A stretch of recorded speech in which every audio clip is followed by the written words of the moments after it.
A very good evening and a warm welcome to our second edition of UBC News Tonight. I'm Lauryn Masika Kazimoto. Now, just taking a look at some of the top stories of tonight. President Yoweri Museveni has met with UK investors in London. And the East Africa's biggest trade fair opens in Kampala. UPDF deploys more peacekeepers in Somalia, and traffic officers cautioned against extortion as roadblocks are reinstated. Now, we start off with President Museveni has spent the bigger part of Monday morning engaging with potential investors, fund managers, processors of food and large commodity buyers at a business breakfast in the United Kingdom. The breakfast meeting, organized by the Presidential Advisory Committee on Exports and Industrial Development in conjunction with the Commonwealth Enterprise Council, was held at the Royal Garden Hotel in Kensington, London. In his remarks, President Museveni said Uganda has no enemies in the world, hence willing and ready to work with everyone to tap into its agricultural and mineral potential. He said Uganda's neutrality puts it in a comfortable position for doing business with everyone around the world. The president made case for improved market share in the international scene for Uganda, but urged that would only happen following concerted efforts with potential visionary investors who identify with Uganda and Africa as the future production hub of the world. The head of state also commissioned trade envoys to the United Kingdom, Balkans and US to help further Uganda's investment agenda. Commenting about the envoys, Mr. Drake Rabogo, the chairperson Presidential Advisory Committee on Exports and Industrial Development, said the partnership with trade envoys will breed confidence in what Uganda is selling to international markets. He added that the committee he heads will support conformity and compliance, and the target at the end will be to increase Uganda's market share to $6 billion in the next 5 years. So in each of these markets, so that if I bring bad eggs and someone brings good eggs, we don't have reputational issues. We deal with the person and not the product, so that there is confidence and trust in what we're trying to sell as a country. And of course, all this without organization. Organization is the hinge, skill, management. We want to infuse this in our companies so that we can sell better. Mr. Mark Passy, if you could stand so you look at the audience. Mr. Mark Passy is going to be the person you go to for information, for the market, for the business council. He'll be working with our Ugandan diaspora, Mutenza. Just stand up, Mutenza, Willie. The aim is to have low cost of money for manufacturing, for agriculture, and for some of the services, not all of them, some of the services. As I've told you, gambling is not one of the services I'm going to give low cost of money, or nightclubs. No, those would have to go to the commercial banks. So therefore, here what my team are saying is that if you want to make profits, there is an address I have come to tell you about, and this place is called P.O. Box Uganda. If you come to Uganda, you are likely to become a rich man. And if you are already rich, you will be even richer. Now, the other factor, which I thought economists had resolved, but it seems not to be clear in the world. Because you remember, Adam Smith helped us to understand the importance of the private sector and specialization. Long ago, 1776, when he wrote that book, The Source of the Wealth of Nations. Africa's biggest trade fair opens in Kampala. President Museveni calls for integration to tap into the world market And President Museveni has asked countries in the East and East African community and Africa in general to integrate to create bigger markets to tap into the world market for the development of the continent. The president's message was delivered by the Prime Minister Robin Anabanja at the opening of Juakali exhibition, which is organized by the East African community to promote inter-trade in the region.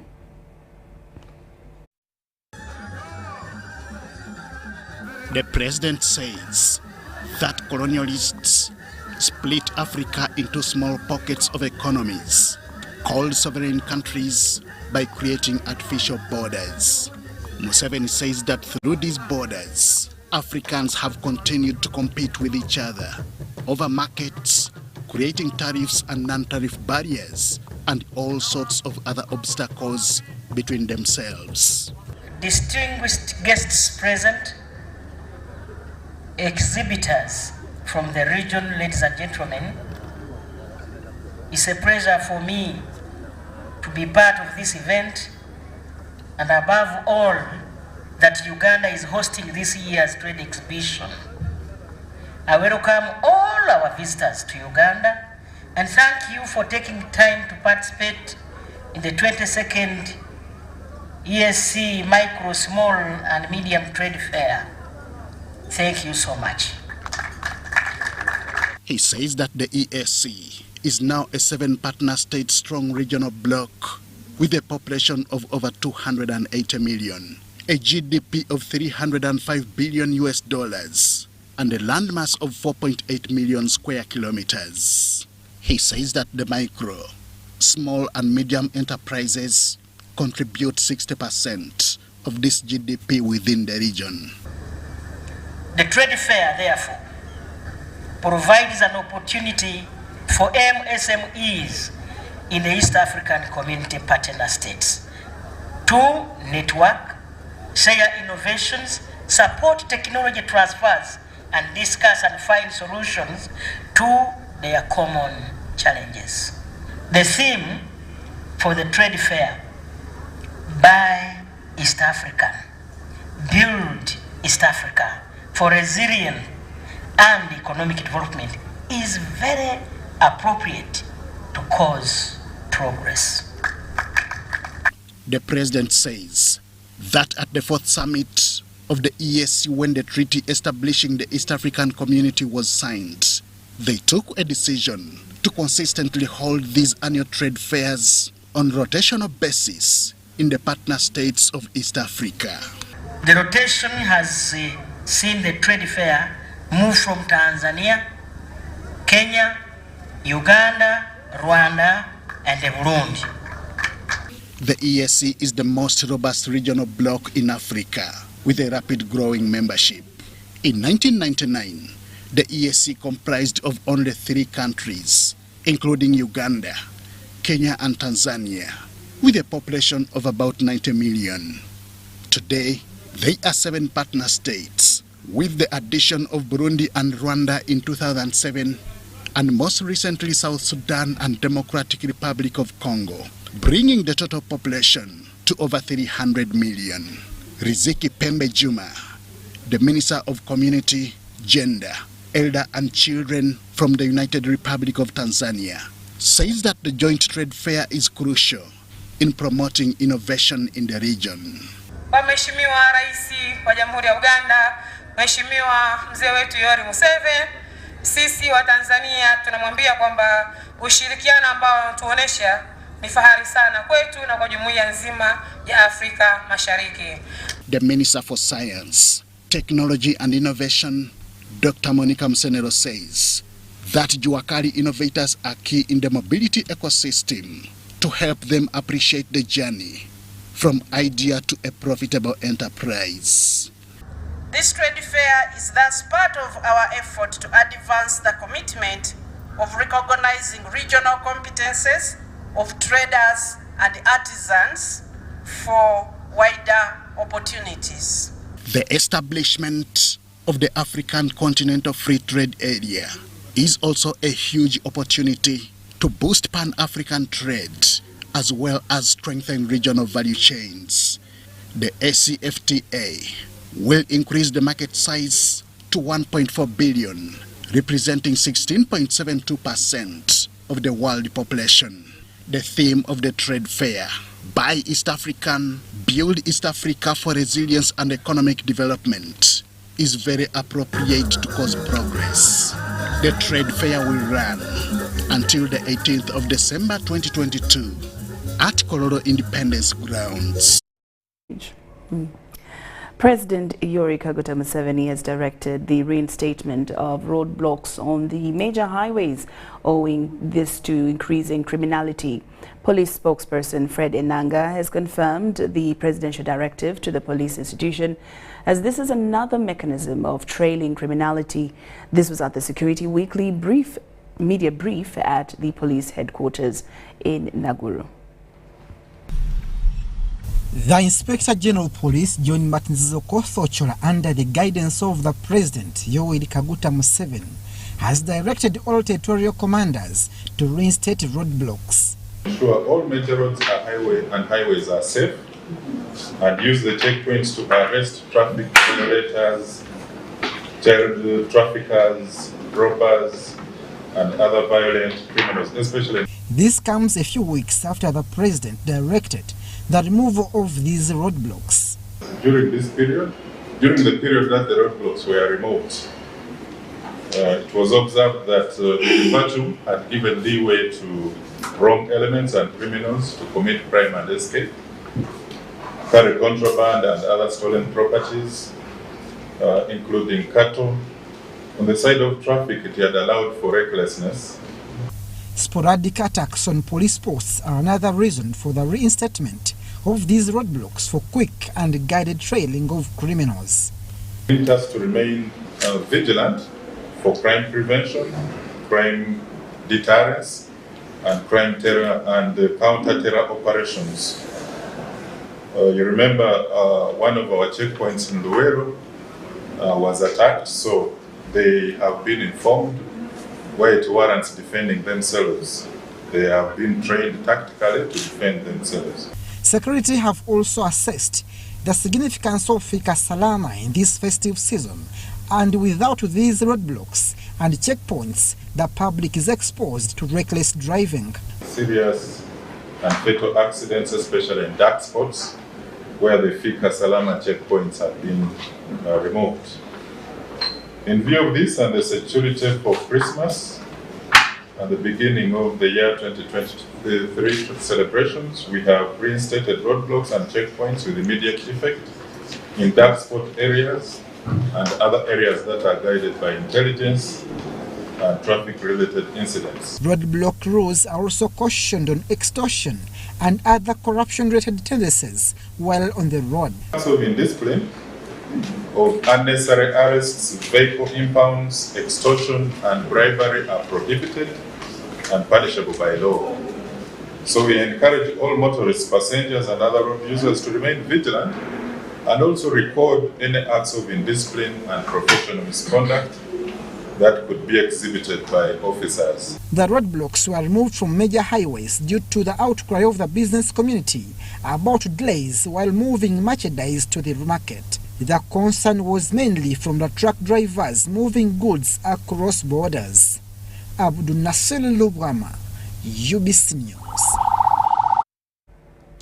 The Supreme Court has granted Judiciary leave to commemorate the late Justice Rubio Pio Aweri for his works and services rendered to the public, serving as a judicial officer for 39 years.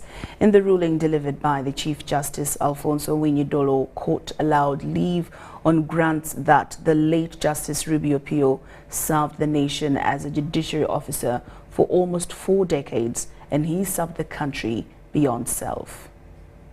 To commemorate Honorable Justice Rubio Pio Aweri. The motion to grant leave to hold a special commemoration of the fallen Justice Rubio Pio Aweri by the Supreme Court was brought under Section 132, 133 of the Constitution and Schedule 23 of the Administration of the Judiciary Act and Rules 242 and 43 of the Judicature Supreme Court Rules. The application for leave was filed by the Chief Registrar Sarah Langasio, represented by the Deputy Attorney General Jackson Kafoz, and the respondent Isaac Newton Chakulaga was represented by the President Uganda Law Society, Bernard Owundo Malingo. The Honorable Justice Ruby Opio Aweri has been a great towering legal mind who served the bench with boundless dedication. It is right and fitting that the judiciary community, the legal fraternity, and the justice, law and order institutions be pleased to commemorate the life and service of the Honorable Justice Ruby Opio Aweri. The prayers were not objected by the respondent. The Honorable Justice Opio Aweri, having been distinguished Justice of the Supreme Court of the Republic of Uganda, served with an impeccable record throughout his near 4-decade career of service in the judiciary. We concur and admit the assertions and affirmatives in the affidavit, as well as the submissions of the Land Attorney General in their entirety. The bench was presided over by the Chief Justice Alfonso Winyidolo, Justice Tera Rach Amok, Faith Monda, Person Knight Tuhaise, and Justice Mike Chibita. After listening to both sides' submissions, Supreme Court justices were pleased and granted the application. We are satisfied that Justice Opio's long, steadfast, and flawless career deserves to be publicly recognized in tandem with the constitutional tenet of public accountability. The court is satisfied that this is a fit and proper application for which leave should be granted and is hereby granted for the judiciary to commemorate the life and contribution of Honorable Justice Ruby Opio Aweri. Other members at the bar include former Attorney Generals, former Presidents Uganda Law Society. Among other members, Justice Ruby Opio Aweri died on 7th December 2022 at Mulago Hospital, where he was receiving treatment after having heart complications. The special court session was held at the Judiciary headquarters in Kampala. Deborah Namamonde, Susan Nabogode, UBC News. The deputy spokesperson of the M23 political wing, Canisius Munyarugero, said that the population is equally perturbed by the growing genocidal tendencies in their country. He called on all the relevant forces from the region to support a cause that would bring a peaceful end to conflict. He said this today in a press briefing in Bunagana after Congolese from Bunagana demonstrated demanding the government to restore peace in the DRC. The M23 forces fighting in eastern DRC Congo say they are ready for peace talks with the government only if it's ready to stop tendencies of tribalism and hatred against the Kinyarwanda-speaking communities. The deputy spokesperson of the M23 political wing, Canisius Munyarugero, was addressing the media at the rebel-holding border town of Bunagana. The M23 rebels further vowed to continue fighting for what they call the peaceful existence of all Congolese people, despite calls by the regional forces to cease fire. Nous n'avons jamais violé Hundreds of Congolese living around Bunagana border town in eastern DRC Congo have staged a peaceful protest demanding their government to embrace the path towards peace.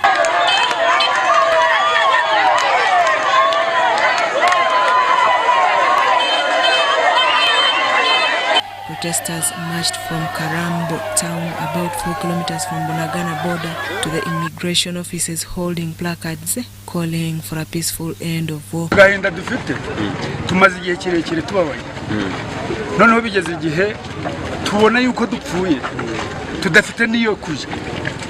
Bunagana border has been under the control of the M23 rebels since June 12, 2022. The majority of protesters were Kinyarwanda-speaking Congolese citizens. Meanwhile, the skirmishes between the M23 and DRC forces continues in the eastern DRC.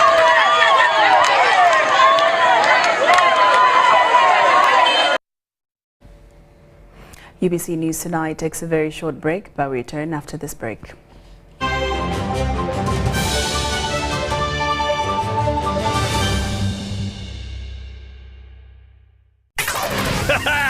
It's super fast internet. Oh, it's a super camera. It's a super battery. Phone battery full. Yeah, it's a super deal. Get the Kabode Super from MTN now at a reduced initial deposit of only 49,000 shillings and pay the balance in Pola for as low as 833 shillings per day. Grab this Super Kabode deal this Christmas and get 2 GB of free MTN data every month for 8 months. Get the Kabode Super now from any MTN shop countrywide. Everywhere you go, MTN. Regulated by UCC. It's our mission to secure your money. Protecting your money is as important as earning it. It is for this reason that the Deposit Protection Fund of Uganda, DPF, was established by the government of Uganda to provide deposit protection to customers of regulated financial institutions. In the unlikely event that your commercial bank, credit institution, or microfinance deposit-taking institution fails, the DPF will pay you up to 10 million Uganda shillings. Keep your personal information such as national identification number, mobile phone, or an alternative bank account updated with your banker. Terms and conditions apply. For more information, contact DPF at Aha Towers, Plot 7 Lodell Road, Kampala. Call 0312-206-400 or visit our website at www.dpf.or.ug. We are the DPF. We protect your money. Protection Fund of Uganda. Did you know that at least 14 Ugandans die of malaria every day? Join Malaria Free Uganda, Rotary Uganda, and Ministry of Health in the fight against malaria at the Rotary Family Carnival on Sunday, 18th December at Las Vegas Gardens, Bunga, with lots of fun-filled activities, music, live band by Areka Band, live performances from Vinca, B2C, and Azawi, kids games, the World Cup final screening, barbecue, and so much more. Entrance, 30,000 shillings for kids below 12 years and 60,000 shillings for adults. Brought to you by Rotary, Malaria Free Uganda, NMS, and partners.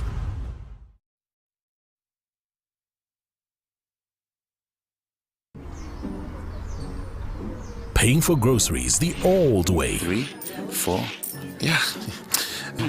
Allow me. Paying for groceries with the My Airtel app. You have the power in your pocket.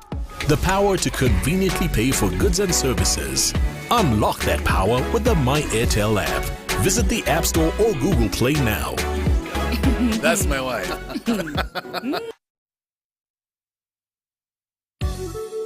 Happiness comes to us in many places. It's in knowing the mosquito net keeps our children healthy. The wife having the support of her husband. It's in deciding together when to have a baby. And for some, focusing on what's important right now. So what's your happiness? Make the right health decisions to ensure happiness for you and your family.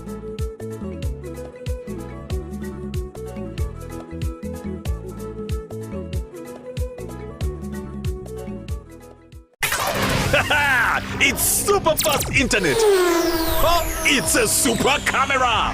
It's a super battery. Phone battery full. Yeah, it's a super deal.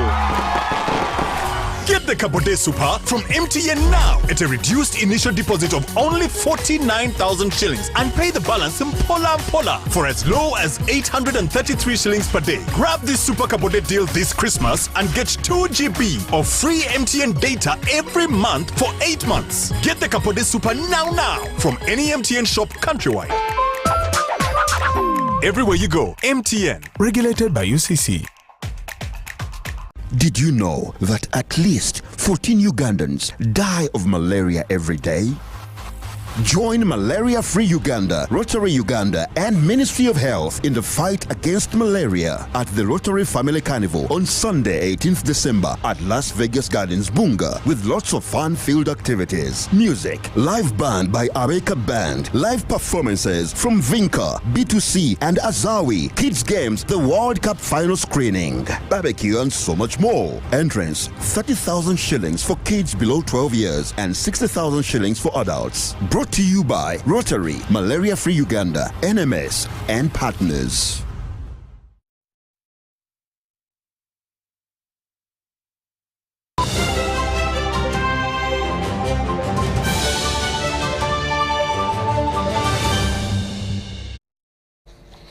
Welcome back from that break, and we're glad that you're still with us. Now, in more news this evening, government is committed to improving roads in the country to ease movement in the benefiting districts.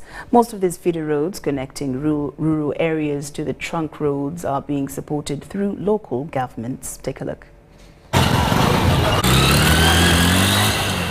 The Mayor Chichusa Town Council, Luwero District, Salaba Paul, has commended government for the construction works of roads in the area. He was officiating construction of a 20 kilometers road network in the town council. That he has brought for the construction of roads and other activities. So we are really very glad, and we are happy, and all of us, of course, we are very happy. Tubadde tulina ebinnya bingi nnyo mu kkubo lyaffe lino nga tutaataaganyizibwa mu ntambula. Emmotoka zitambula bubi. Nya tuyita mu siruko kale nga tufuna okutaataaganyizibwa mu kutambuza ebirime byaffe.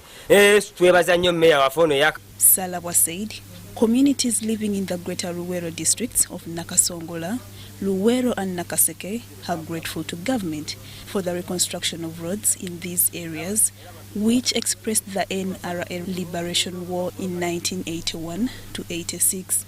He explained that roads funded by local governments include Musanje Chimazi, Chirumanda Jimatungulu, Butanswa, Gaga Nakavito, among others. Kubeera mu mbeera ennungi yagiyagaza. Nze kyemanyi ku gavumenti ya NRM ku makubo efuddeyo nnyo Kampala mugiraba kati enguudo ziyita waggulu. Busoga enguudo muziraba naffe neeno batuwa okuva Kasawo Kabimbiri Zirobwe. This launching of the construction of roads in Chichusa Town Council follows the recent one officiated by the State Minister for Higher Education, Dr. John Chrysostom Muyingo, in Zirobwe Town Council. Muyingo explained to communities that government is also to tarmac Kabimbiri Zirobwe, Bamunani Kawobulenzi, Zirobwe Chichusa Nakasongola, Chichusa Kasana Luwero, among others in Greater Luwero. First of all, I want to thank the people of Zirobwe for the great support you have always extended to the NRM government. Government is committed to develop each and every one of you. I've been trying and I'm trying to persuade you to embrace all government programs.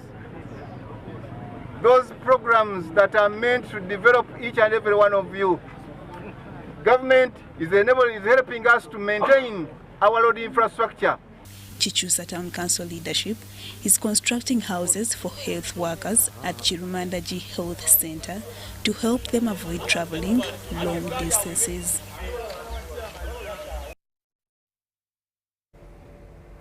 Drugs for Neglected Diseases initiative has disseminated the study results for the treatment of Kala-azar, which is less toxic, few injections, and requires shorter treatment durations of 14 days with one injection in a day. This was during the dissemination of miltefosine paramomycin phase 3 study in Abadat district attended by medics from Ministry of Health, Karamoja and Kenya. Kala-azar, or black fever, is a neglected tropical disease which is caused by the bite of sandfly, which are mainly found in arid environment. The most affected population live bush from health facilities, and it kills in 2 years if there is no treatment. Who are in the bush looking after cattle. So now the majority of the patients that we have are the children who are always in the bush, and male patients, because they are in the bush. looking after cattle. Otherwise, all of us, we are at the risk. Even you, when you are in the bush, and these sandflies bite you, definitely you suffer from Kala-azar. The disease manifests by fevers, loss of weight, splenomegaly. At times patients come in bleeding, and at times they come with coughs. So when they come in with those symptoms, we screen them with rapid tests, and then we diagnose. If it's positive, we treat for Kala-azar. The highest prevalence rate is in Djibouti, Eritrea, Ethiopia, Kenya, Somalia, South Sudan, and Uganda, with 57% of the cases reported globally. In Uganda, it is high in Karamoja sub-region, and the treatment can only be got at Amudat Hospital in Amudat district across the country. These patients come from Amudat, Moroto, Napak, Kotido, no Karamoja region. We have not treated someone from Teso who had no previous history of travel to Karamoja. It is from this backdrop that officials from the Drugs of the Neglected Diseases Initiative, together with partners Africadia Consortium, conducted a study about Kala-azar treatment in Uganda, Kenya, Ethiopia, and South Sudan. Period treatment of metformin paramycin for 14 days instead of SSG and paramycin for 17 days. Because this treatment will have dropped off SSG, which is very toxic to the heart, toxic to the liver, and very painful injections. Actually, sodium supergluconate is even dangerous among those who are aged 50 and above. So we use it with a lot of caution because it causes pancreatitis, which is fatal. And then from there onwards, we went on to study, set a clinical trial study to find a shorter and a less toxic treatment. The Assistant Commissioner in charge of neglected tropical diseases at the Ministry of Health, Dr. Alfred Mobangizi, and Sagaki explain about the new treatment. We were not satisfied with the current treatment, so we moved on to another clinical trial where we combined paramomycin and miltefosine. This was to try to reduce the number of injections the patients get every day, and the children, because the disease is mainly in children. And we also wanted to include an oral component of the drug, because miltefosine is the only drug available for oral treatment for Kala-azar. We were then lucky again to get efficacious treatment in 14 days. So we basically reduced the treatment from 30 days to 17 days, and now it is 14, and with only one injection a day, which is very good.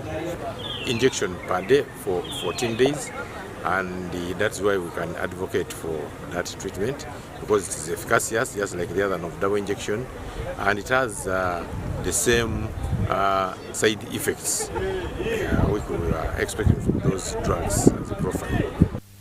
Dr. Mobangizi explains the ministry's efforts to end the disease in Uganda. Intensified surveillance, we go, our doctors and health workers, we have trained now all the health workers in the health facilities, so that every patient that presents to the hospital with fever, and they have tested this patient for malaria and is negative, we have tested the HIV is negative, then now they have now tested that patient for Kala-azar.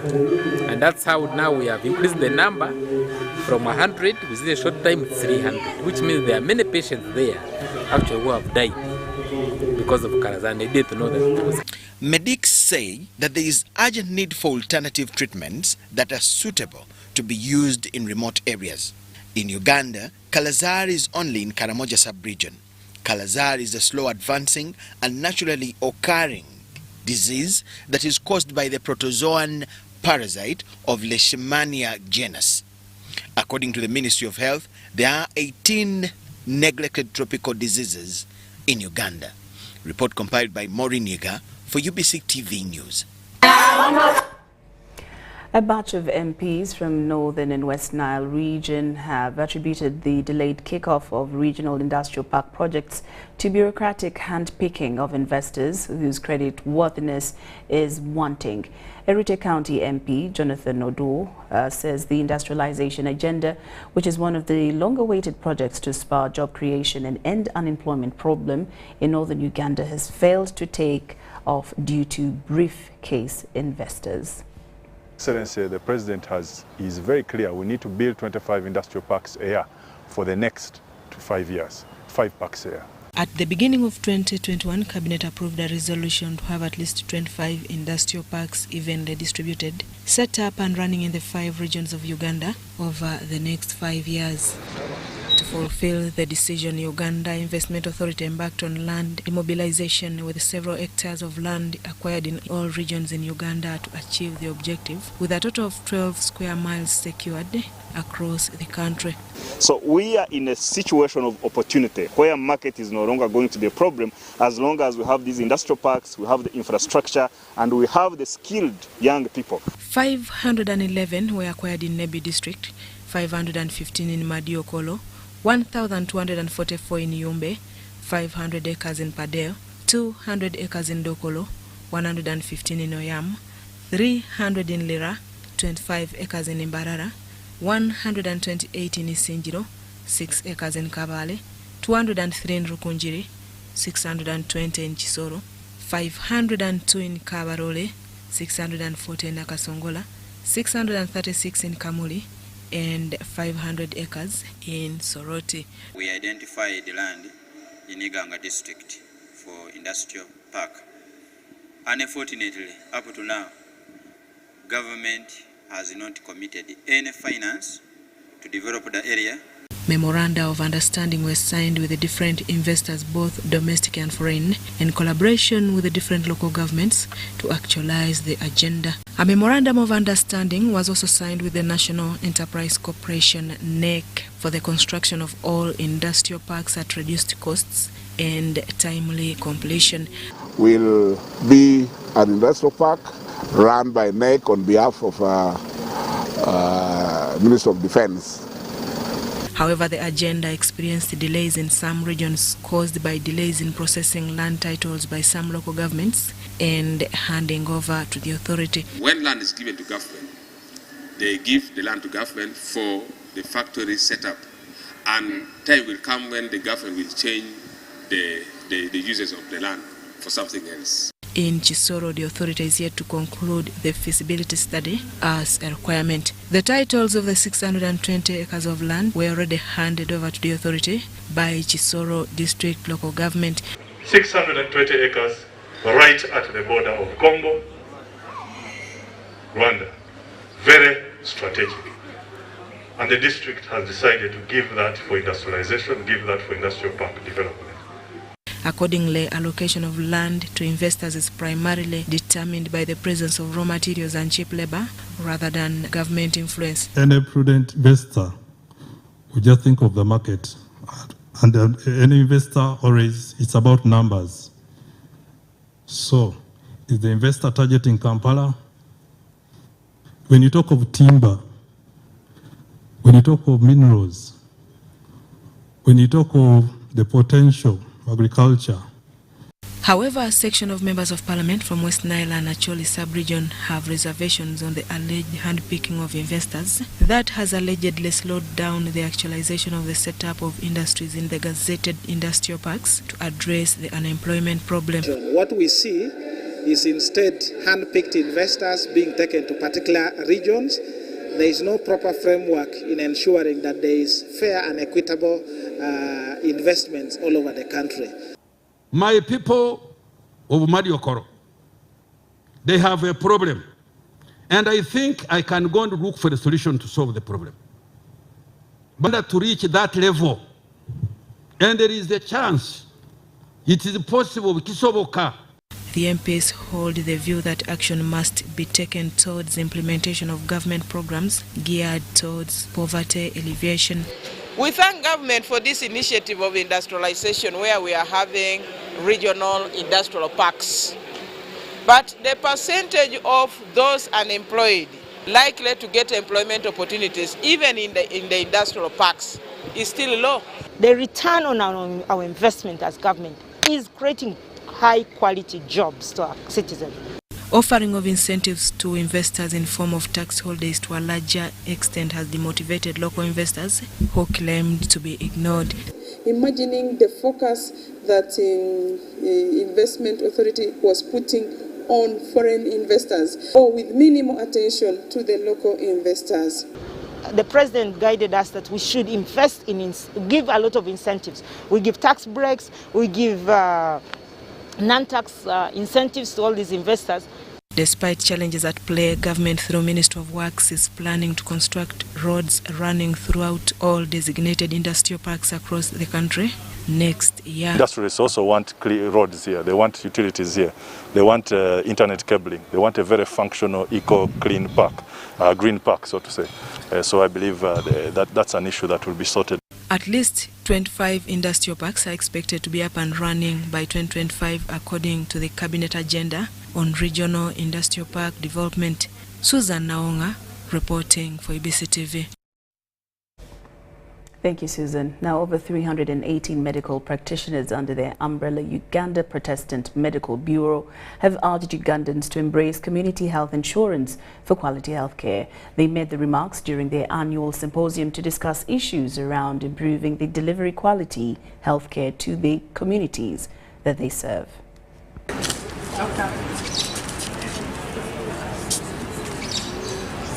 Community-based health insurance schemes are eminent world over. A number of countries have implemented the scheme with the purpose of attaining national health insurance coverage. It is against this backdrop that medical practitioners under Uganda Protestant Medical Bureau are advocating for community-based health insurance for quality health care. The national health insurance is the way to go, considering what has happened in other countries. But as a network, we cannot just sit and wait for the national health insurance to start. So we've innovatively requested our facilities to put in place other mechanisms that have yielded. For instance, when you go to some of our facilities that are pioneers of community health insurance, like Seas Hospital, Wind Hospital, we've seen that communities there have improved in terms of care, in terms of access to care, even in Ishaka Hospital as well. So we think that this is a good way to mobilize the communities. We've seen an increase in the number of community members, mothers especially, also come to the facility to give back instead of going to the TBAs. But also as a facility, it's helped us to have on any bad debt, because before where a community member said, I cannot pay, can I pay you in installments?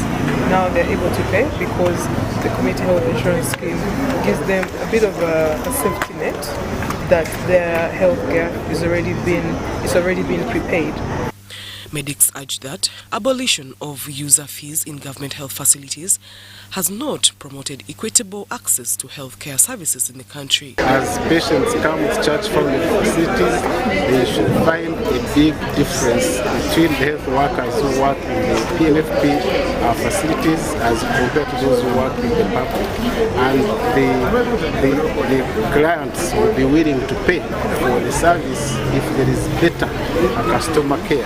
Otherwise, they would go for the free services that are offered in the public sector. Community-based health insurance is being fronted as one of the mechanisms that can address these inequalities, as well as facilitate the introduction of proposed national health insurance. Zahra Abigaba, UBC News. Stakeholders in the health sector have been recommended for the community-based innovations to build resilience of healthcare systems. While speaking at the Health Innovation Conference, the Programs Management Officer at World Health Organization, Suraj Man, rallied for the development of a systematic health information system without leaving anyone behind. With increasing non-communicable diseases, Coupled with high cost of healthcare services, there is need to reinforce the pillars of healthcare services extension to communities. Not just about the medicine. You need a holistic approach, and innovation is part of that. So I commend certainly all of the young people who are thinking about their communities, who are thinking about their country, and thinking about ways of bringing healthcare to the people and the variety of ways that you can see that. Achieving this requires leveraging on technologies and adaptable supply chain systems to effectively coordinate and allocate medical equipments and drugs to communities for sustainability. This is what we need if we're going to all of us, not just in Uganda but around the world, lead healthier, more productive lives. We need to think more broadly, more inclusively about this. Because COVID was a difficult period. So, if you're looking for innovations, how can you innovate so that in the next pandemic we don't get the same problem? That is people-centeredness. The digitized system is expected to offer instant response to healthcare emergencies, clinical management, and also bridge the gap of information flow. We need to pick these cases as fast as possible and alert the system. The surveillance system needs to work. Health innovators are advised to develop visible ideas to attract investors and other financial support. This will enhance the acceleration of technology in the health sector. If you, as an innovator, are clear about why this solution is important and who it serves, then you're meeting a need, and then you scale it by attracting financing so you can move it to underserved communities, that you can adapt that solution to meet the specific needs of those communities, and then provide it at scale. It should be noted that after the outbreak of COVID-19, transporting medication became complicated and many innovations merged to cover up. Drone idea was invented to take drugs remote places. See if it can be a cost-effective way of delivering antiretroviral therapy to the fishing communities of Lake Victoria. This work is motivated to help the government of Uganda achieve what we call HIV epidemic control. So the drone is intended to be a mechanism for this population to get drugs for them. And this is important because you cannot interrupt the treatment if it's going to work well. This is the 4th Health Innovation Conference held under the theme Building Resilient Healthcare Systems Through Innovation. Lydia Chomkama, UBC News.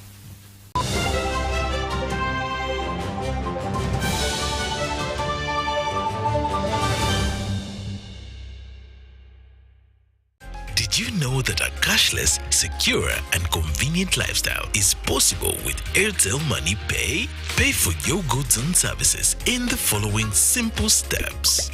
Dial *185*9#. Enter the merchant ID. Enter the amount. Enter payment reference, for example, school items. Please enter PIN to confirm. You will receive a confirmation message for a successful transaction. Airtel Money. Instant, secure, borderless.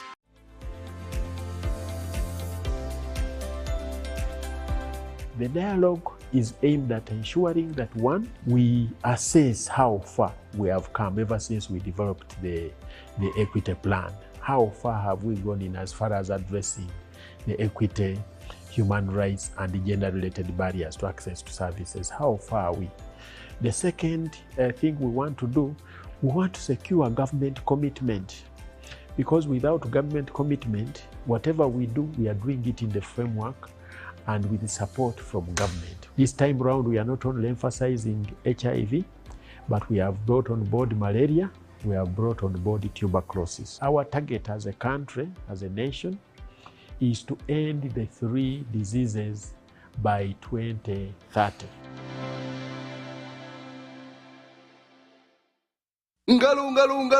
It's true what people say, that when I wash and you wash your hands with soap, we'll have less infections as Ugandans. After all, it's hands that handle money. It's hands that feed us. Hands that prepare soil for farming. Hands that we use to learn. And and hands that we use for fun.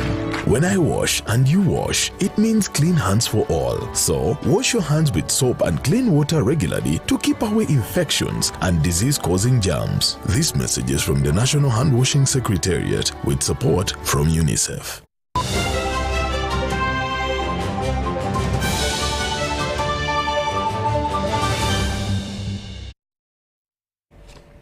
Welcome back from that break. And now into the business scene. Busega Market traders have demonstrated over poor road access to the newly constructed market. Now this follows an ultimatum of 2 weeks issued earlier by the State Minister for Kampala, Kabuye Chofatogabye, to move to the new facility. We have more details in this report. Government built Busega Market to accommodate a growing number of vendors after the existing facility could no longer accommodate all of them. Government officials who included the Premier Robin Nabanja, the Minister of Local Government Rafael Majezi inspected the facility, with Nabanja directing concerned teams to work on access roads to the newly built structure. Prime Minister Nabanja bweyachara wano yagamba buli kintu kyonna ekitannagwa katale kuno njagala mbagirawo kiggwe. Okuva lwe yajja wano tewali kintu kyali kikoleddwa. Omwala mifutu ina kubeeri olina kuba limu ogenda tundawo kingo olina kukolera naye makubo gonna baagaggala olina omulyango gumu tetugenda kayingira. State Minister for Kampala Kabuye Chofatogabye ordered all traders and vendors operating outside the market to occupy the new market facility. It's against this background that the traders protested against Minister Kabuye's orders, vying not to relocate unless road access to the facility is fixed.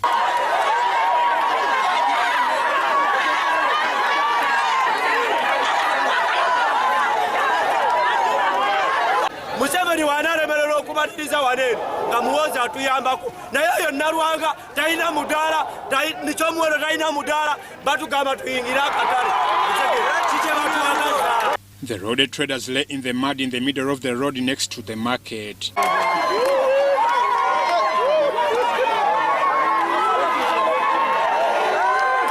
They also got angry at the market leadership of Stephen Chomuhendo and Nalwanga Lwanga, whom they forced out of the market office, ordering them to move in the mud and accusing them for exploitation.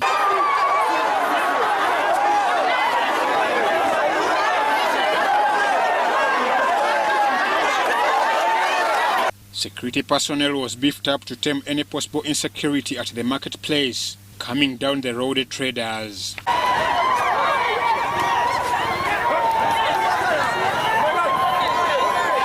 The chairman of Busega Vendors Association, Salongo Charles Bugembe, implored President Museveni for granting traders the project, however appealed for adjustments in the pending needs. I'm grateful to the President, His Excellency Museveni, and the Ministry of Local Government for having completely built this market.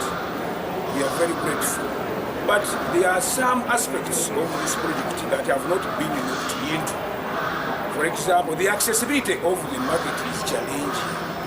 The old Mubende Road on which this market is located, along which this market is located, is in a sorry state. The ring road around the market, the gates are not open. The gates were installed, but they are going nowhere. They are going to people's land. The land around the market does not belong to this project. All of this we thought would have been harmonized before opening no commission in this market. Lubaga leaders who included the Deputy Mayor Rehema Fuge, NRM Chairman in Lubaga Division Abdallah Chitata, councillors among others, also called for immediate intervention on market matters. Our complaint is that we cannot access this market without proper access roads, and we are just arguing. We are complaining as the leaders to see that we construct everything is proper, like the infrastructure is well allocated, and even behind the access, the gates are not open.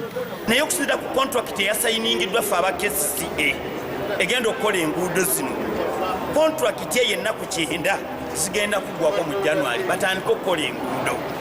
Naye gwe wali n'oba musuubuzi tosobola kusikizibwa kuyingira mu katale kano kusuubula.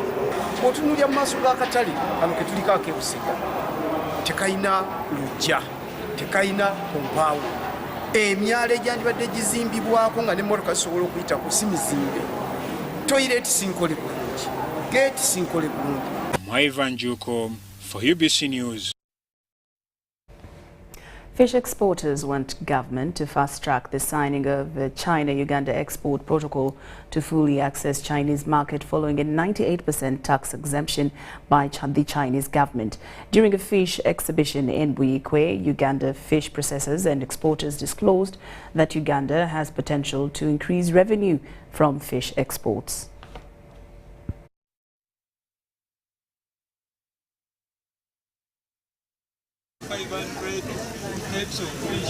Fish exporters want government to speed up the signing of a trade protocol with the Chinese government to fully exploit the 98% tax waiver offered by China.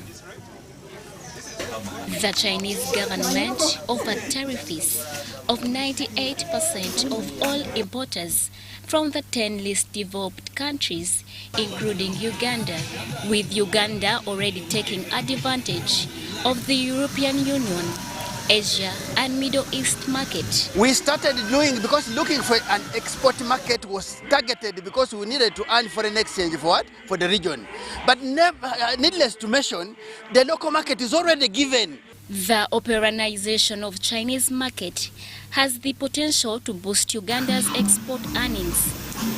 The Assistant Commissioner Fisheries Enforcement, Achiro Daisy, however, showed concern over the continued illegal fishing on lakes. On a day-to-day basis, we lose a lot of our fish to illegal fish, and we are seeing also a lot of fishing in breeding areas, which really undermines our stock base, especially on Lake Victoria and Lake Albert and Lake Choga. These believe that once the fishing sector is improved, Uganda has the capacity to increasing its earning. The director, National Fisheries Resources Research Institute, Winnie Inkalubo, urged fishers to venture into silverfish trade as a way of curbing illegal fishing. And the conflicts between Mokene fishers and Nile perch fishers, and why do we use solar light and the ban of solar light. So we're trying to look at, that is one area of research, Mokene fishing, and the ways people should fish Mokene sustainably without conflicting with other fishes. The head of rural development at Giz, Duyigina Blanc, said fisheries has capacity to increase its incomes, jobs and address to food security. It is really relevant. We have the small-scale fishers and also farmers, but also fishers here in this case, who earn their living out of it. So we must ensure that they are capacitated on the right fishing methods, that illegal fishing is not there. So capacity building for those fishermen so that the sustainability of their business and the fisheries. The project leader at Giz, responsible for fisheries business chain, Adolf Guest, appeals for the need to address and strengthen the domestic fish market. And we are happy that even Nile perch, which in the olden days, was seen as an export fish. Nowadays, a lot of Nile perch goes to the local market, More than 50% of Nile perch is consumed within the country. And I think that is very, very important. Irene Faith Nantongu, Sulakagugube, UBC News. The African Development Bank Group of the Meter Gauge Railway and other infrastructure in Uganda, the Director General East Africa of the African Development Bank, Nena Nwabufo, has engaged with the Uganda Railway Corporation and other railway stakeholders in connection with the improvement of the corporation.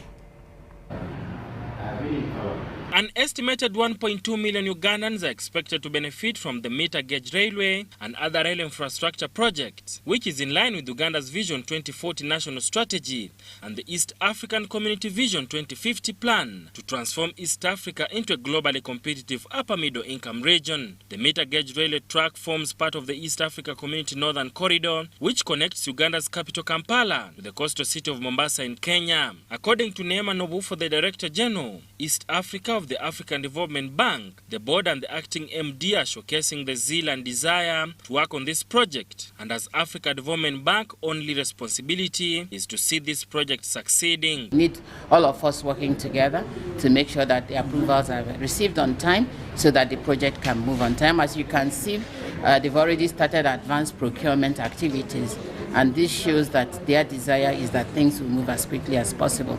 In the bank, we do say that development delayed is development denied, and we intend to work very closely with the board of URC to make sure that this project is implemented in good time. While we may want things to move faster, we do understand the challenges of funding that the government across Africa, not just Uganda, is going.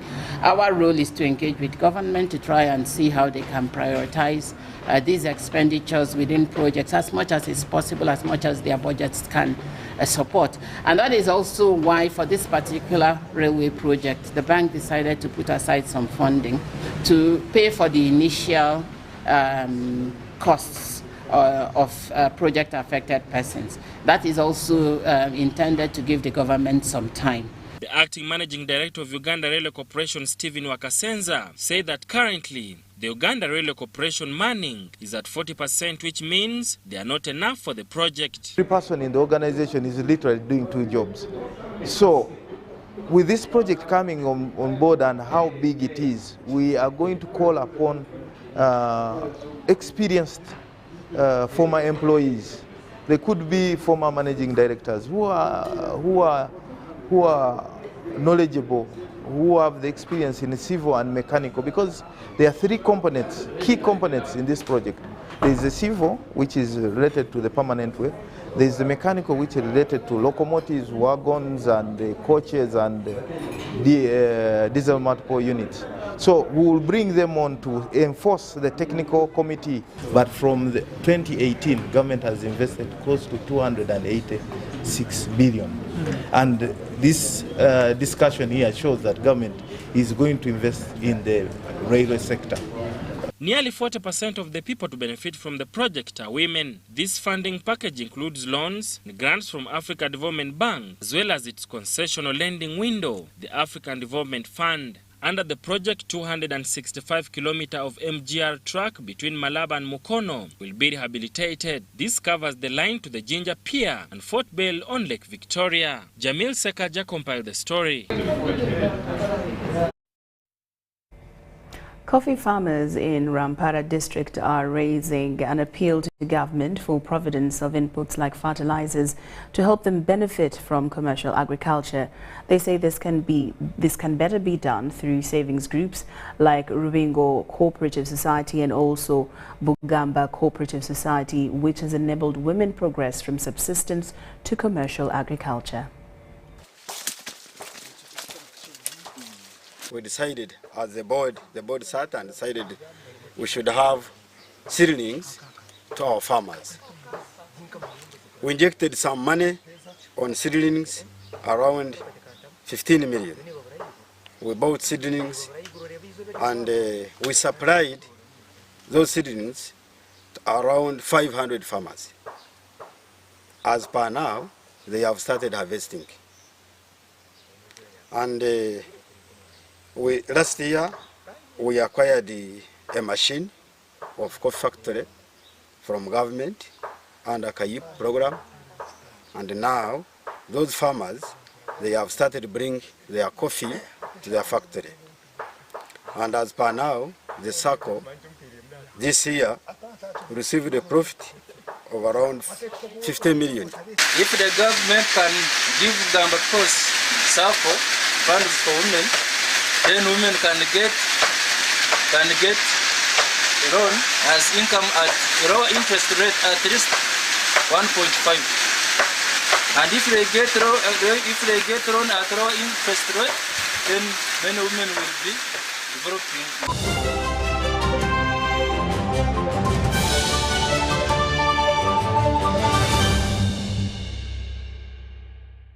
The festive season is here and it's Christmas in 4G from Airtel. Airtel. Get the most affordable 4G smartphone in Uganda, now heavily discounted from 250,000 shillings to 150,000 shillings only. Yes! 150,000 shillings only to keep you connected to your loved ones this holiday season. Dial *175*94# to activate free 1 GB instantly and 100% double data on all weekly and monthly bundles for 3 months. Get one today while stock lasts from the nearest Airtel shop. Happy holidays this festive season with Airtel, the smartphone network.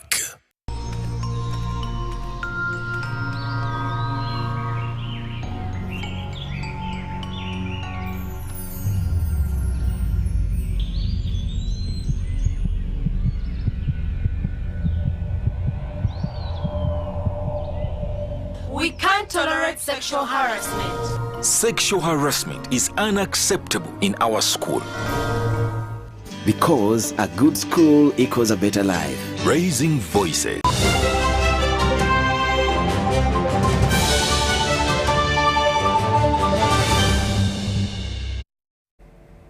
Welcome back from that break. Now into the world of sports. UBC Radio Department emerged the overall winners of the first edition of Uganda Broadcasting Corporation Interdepartmental Soccer Gala. The neck-to-neck soccer gala, which happened at Prime Arena Playground in Kawempe Division, unearthed soccer skills from the staffs and was graced by the Human Resource Manager of UBC.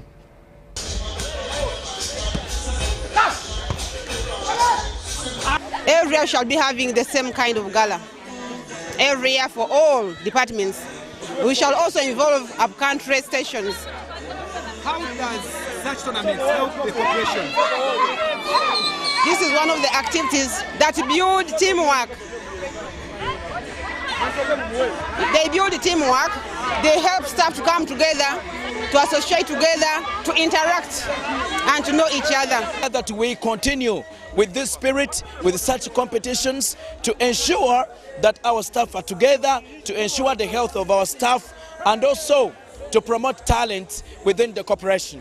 Swift TV was very, very good, but of course, we radio, we came as the underdogs. We are the Morocco of this competition. We came as the underdogs. Everybody was saying they're going to beat us, but we are here. We are champions. What should you expect next year? Next year, better organization, more skill, another trophy. Well, teamwork, we are a team, we are family, we are humble because we didn't make a lot of noise like other departments. We kept it calm. Only skill and talent showcased on the pitch. That's why, I mean, we are enjoying this trophy, right? And of course, go for a strategy, score first and then enjoy. Most of the people wanted to enjoy, showcase their skills, but for us, we came for a cause and definitely we decided to go there, and that is how we managed to win 4 out of the 5 games. To push hard and ensure that it comes on annual basis, and next year, we promise Chicken Administration, Finance and Administration,